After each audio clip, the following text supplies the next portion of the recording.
Now the question comes, जो मुझे Instagram पर काफी ज्यादा पूछा जा रहा है कि सागर भाई दो डाउट है हमारे, और दो डाउट आज की इस वीडियो में आपका सागर भाई इस तरीके से क्लियर कर देगा कि भाई किसी ने भी यूट्यूब पर इतनी क्लियरली तरीके से ये जो डाउट्स हैं आपके क्लियर नहीं किए होंगे। सबसे पहला क्वेश्चन आता है, यानी अब हम अपने व्हीकल को एक स्टेट से दूसरे स्टेट में बेच रहे हैं तो उसके लिए क्या प्रोसीजर रहेगा। दूसरा क्वेश्चन जो सबसे ज्यादा इंस्टाग्राम पर पूछा जाता है मुझसे कि सागर भाई अगर किसी कार, किसी बाइक, किसी भी टाइप के व्हीकल की एज, तो क्या हमने ऐसा सुना है कि अगर हम अपने व्हीकल को दिल्ली स्टेट से यानी दिल्ली एनसीआर स्टेट से किसी दूसरे स्टेट में जाके रजिस्टर करा ले तो क्या उसकी एज जो है वो बढ़ जाएगी? क्या उसका जो 15 इयर्स का टाइम पीरियड है वो एक्सटेंडेबल हो सकता है, एक्सटेंड हो सकता है? ये बहुत ही बड़ा डाउट होता है लोगों के मन में। Hello everyone, you are watching the channel Sagar online solution. कैसे हैं आप लोग सब?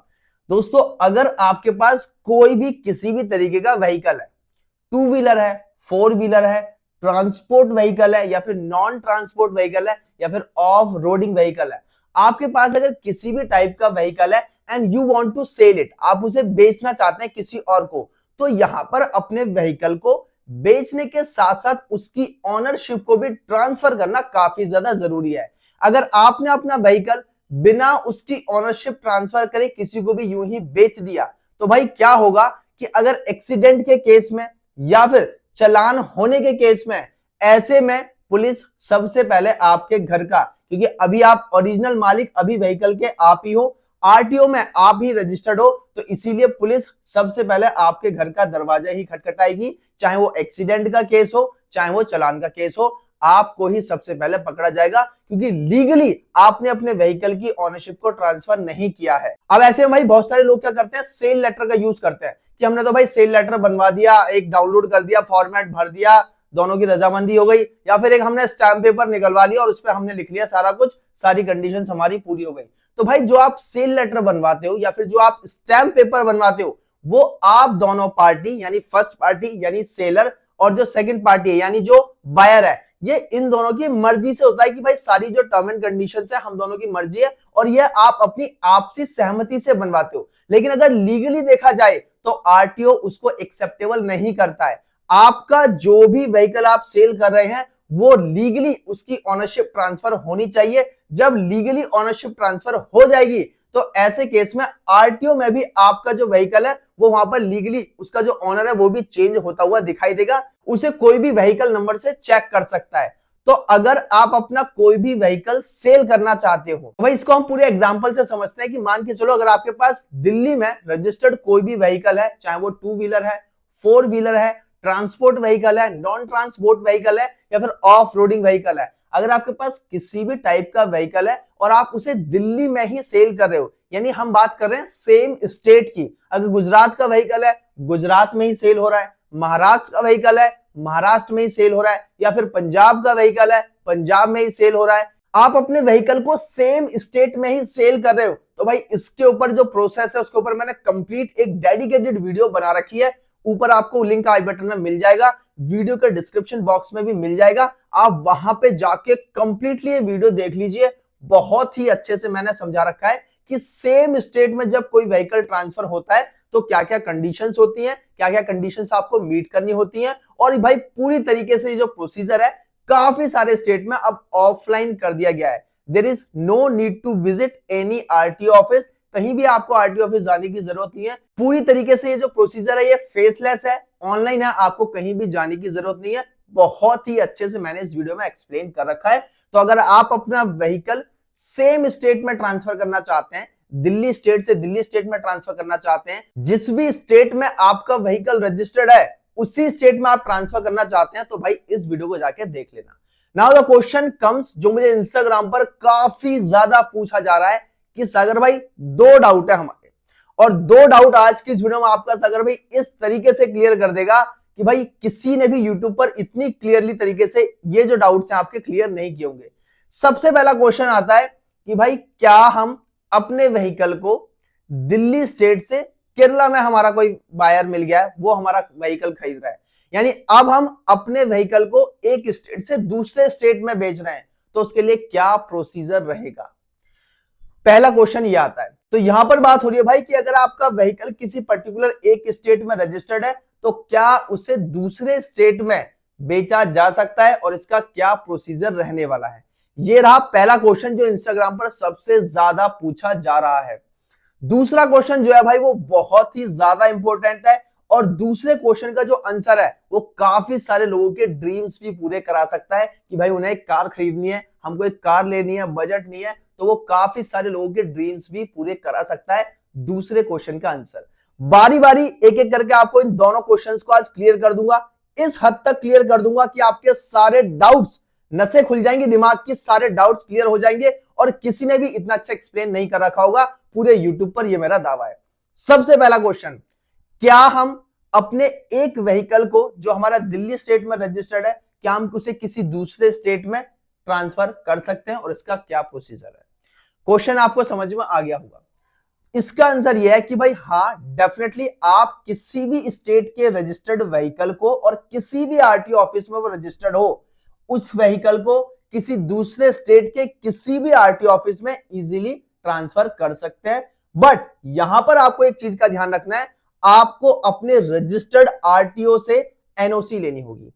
एनओसी क्यों लेनी होगी वो भी सुन लीजिए। देखिए, अगर मान के चलो कि आज आप एक कोई कार खरीदते हो, जब भी हम कोई भी नया व्हीकल खरीदते हैं किसी भी टाइप का, तो उसका एक्स शोरूम प्राइस अलग होता है और उसका जो ऑन रोड प्राइस है वो अलग होता है। जब ऑन रोड प्राइस आप देखते हैं तो वहां पर आरटीओ का खर्चा भी इंक्लूड होता है, जिसकी फीस लगभग 50,000 60,000 डिपेंडिंग अपॉन द व्हीकल के पास वेरी करती है कि वहां पर आरटीओ कितने पैसे लेता है।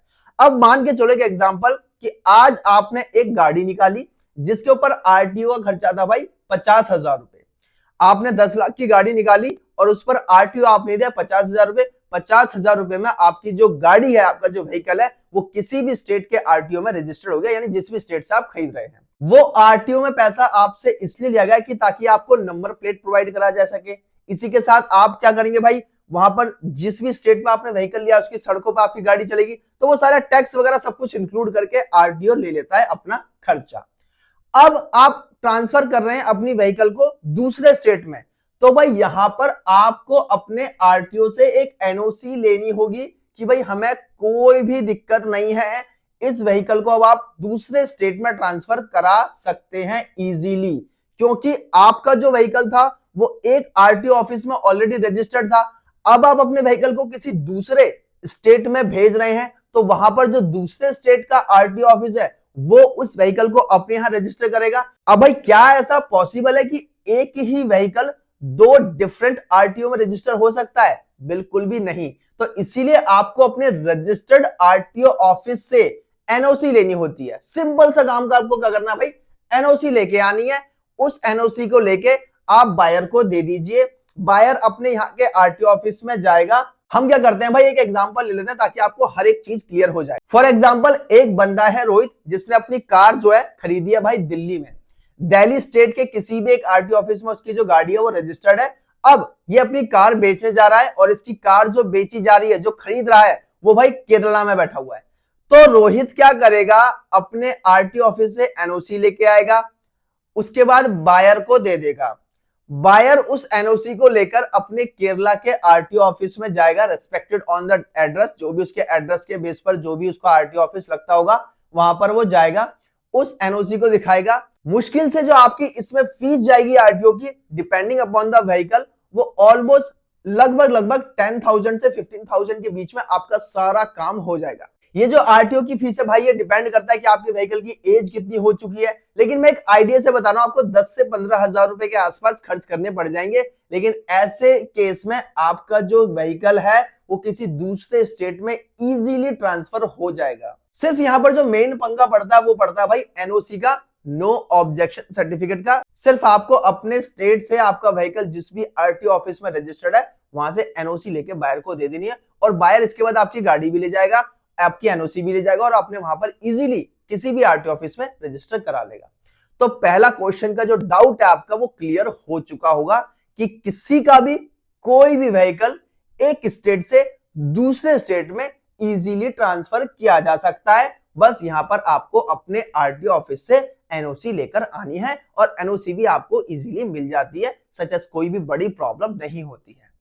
दूसरा क्वेश्चन जो सबसे ज्यादा इंस्टाग्राम पर पूछा जाता है मुझसे कि सागर भाई, अगर किसी कार, किसी बाइक, किसी भी टाइप के व्हीकल की एज, हम कार मान लेते हैं, अगर किसी कार की एज 15 साल है, जो स्पेशली दिल्ली एनसीआर जैसे रीजन में है, अगर आप अपने पेट्रोल की गाड़ी लेते हो तो वहां पर जो उसकी एज है वो 15 साल है, अगर आप सीएनजी गाड़ी लेते हो तो वहां पर जो उसकी एज है वो भी 15 साल है, अगर आप डीजल कोई भी गाड़ी लेते हो तो वहां पर जो उसकी एज है वो भाई 10 साल है। तो क्या हमने ऐसा सुना है कि अगर हम अपने व्हीकल को दिल्ली स्टेट से यानी दिल्ली एनसीआर स्टेट से किसी दूसरे स्टेट में जाके रजिस्टर करा ले तो क्या उसकी एज जो है वो बढ़ जाएगी?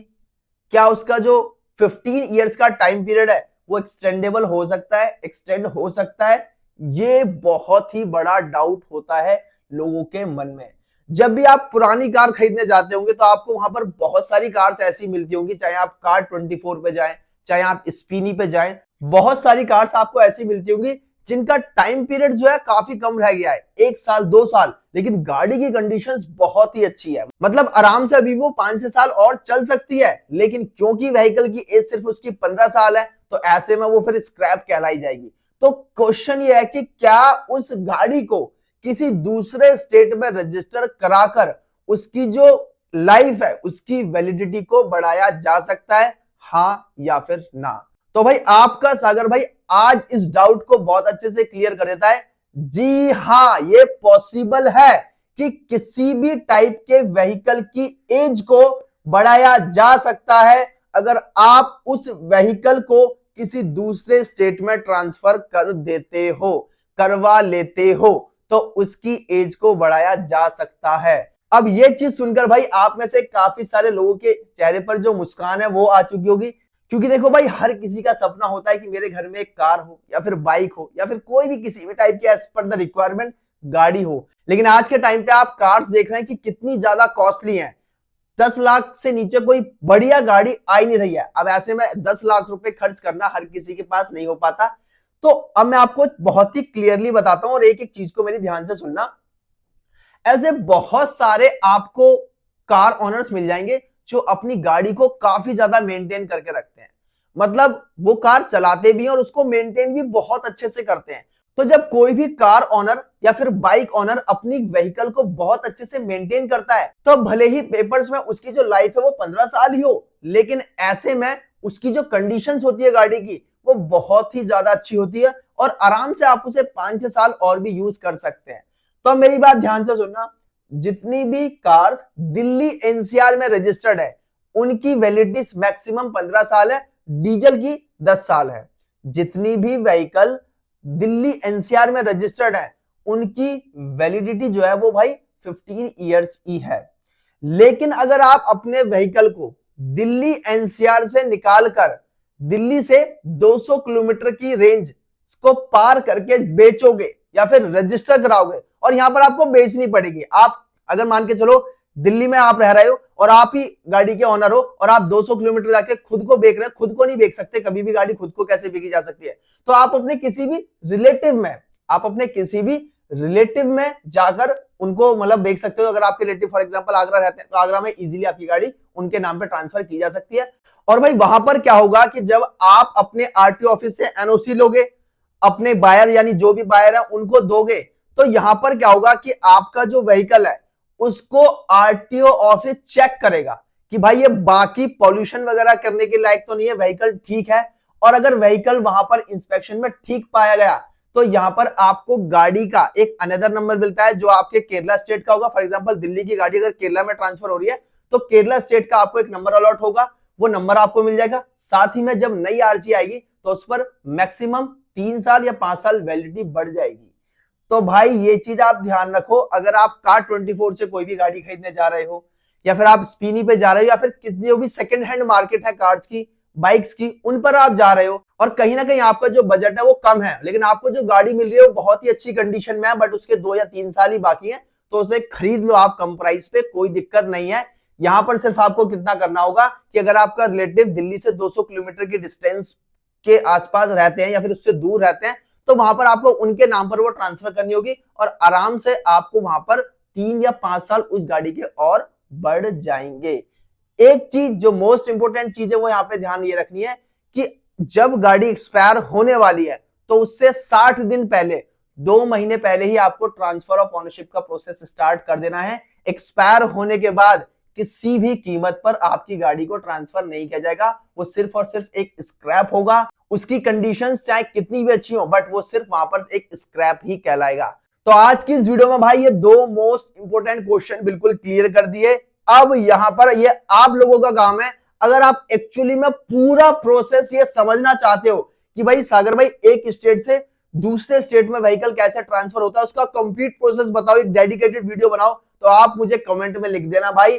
और अगर वीडियो पे भाई 100 कमेंट आ गए तो डेफिनेटली आपको एक 30 से 25 मिनट की फुल डेडिकेटेड वीडियो आपको इस पर मिल जाएगी। इसी के साथ अगर आप ये भी चाहते हैं कि एक कंप्लीट डेडिकेटेड वीडियो और बनाऊं जिसमें मैं ये बताऊं कि गाड़ी की वैलिडिटी को कैसे बढ़ाया जा सकता है, क्या कुछ प्रोसीजर रहने वाला है, डॉक्यूमेंटेशन क्या रहेगा, फीस स्ट्रक्चर क्या रहेगा, किस तरीके से हम पैसे बचा सकते हैं और अपनी गाड़ी को भी अपना कर सकते हैं, तो भाई इसके ऊपर भी अगर 100 कमेंट आ गए तो डेफिनेटली मैं एक पूरी कंप्लीट डेडिकेटेड वीडियो एक एक चीज कवर करके उस पर बनाऊंगा जहां पर आपके बहुत सारे पैसे बच जाएंगे। तो भाई अपने इस सागर भाई के चैनल को कर लो सब्सक्राइब और दोस्तों, यारों, रिलेटिव सबके पास इस वीडियो को शेयर कर देना, चैनल को शेयर कर देना। भाई पूरी की पूरी कोशिश ये रहती है भाई कि साल के एंड तक आपके लगभग 8 से 10 हजार रुपए तो मैं बचवा ही दूंगा। यहां पर एक चीज और है कि अगर आपको इन दोनों क्वेश्चंस के रिगार्डिंग कुछ भी चीज पूछनी है, आप कोई भी डाउट और क्लियर करना चाहते हैं मुझसे, तो भाई फैनकॉल एक बहुत ही बेहतरीन प्लेटफॉर्म है। फैनकॉल एप्लीकेशन को डाउनलोड करना, डाउनलोड करके वहां पर रजिस्टर करना, रजिस्टर करने के बाद भाई वहां पर सर्च करना सागर ऑनलाइन सॉल्यूशन, वहां पर हमारी प्रोफाइल आ जाएगी। स्लॉट को बुक करना और एक पर्टिकुलर डेट एंड टाइम पे आप और मैं वीडियो कॉल पे कनेक्ट हो जाएंगे और अपने जो भी डाउट है A to Z जो भी डाउट है अपने वो सारे मुझे 1-to-1 सेशन पे वीडियो कॉल पे क्लियर कर लेना। फैनकॉल एप्लीकेशन का लिंक आपको वीडियो के डिस्क्रिप्शन बॉक्स में मिल जाएगा। तो जो भी आपकी समस्याएं हैं, जो भी आपके डाउट हैं रिगार्डिंग द लीगल डॉक्यूमेंट्स, कुछ उल्टी सीधी प्रॉब्लम लेके मत आ जाना मेरे भाई, वैसी प्रॉब्लम्स हम सॉल्व नहीं करते हैं। तो आप फैनकॉल एप्लीकेशन पे मुझसे इजीली कनेक्ट हो सकते हो। So I hope you guys just enjoy this video. अगर आपको वीडियो पसंद आई हो तो भाई चैनल को सब्सक्राइब जरूर कर देना, वीडियो को भी लाइक करके फैन के साथ शेयर कर देना। Thank you so much and thanks a lot. जय हिंद, जय भारत।